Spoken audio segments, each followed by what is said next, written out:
In this year, we'll be looking at how to use the eraser tools within Photoshop. Now, there are several different options you can use when using the eraser tool.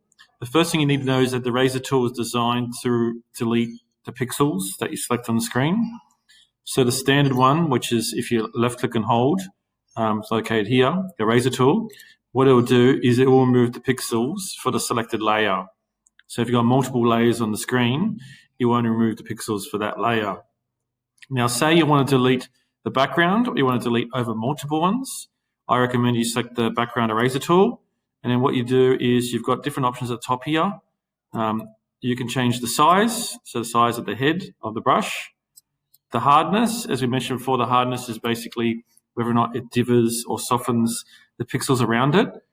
And then you can have spacing. So I recommend you play with it. So if I say set the size to, say, I don't know, 60 pixels, and you can see here on the background eraser, it will delete whatever's selected. Now, if you want to undo that, all you do is you use the undo feature. Shortcut for Windows is Control Z or Command Z on the Mac. Now, let's just say, for example, that you want to delete specific features of this image here. So let's say these leaves. If you left click and hold on the eraser tool, there's the magic eraser tool. Very similar to the magic lasso. What it does is using AI and algorithms is it detects any similar pixels. So if I select, for example, this leaf, it will try to detect images around it.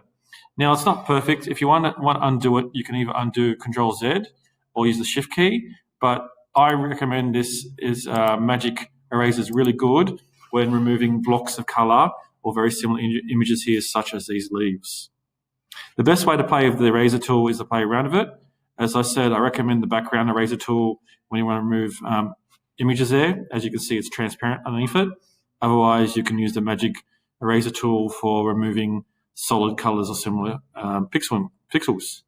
Please let me know if you have any questions.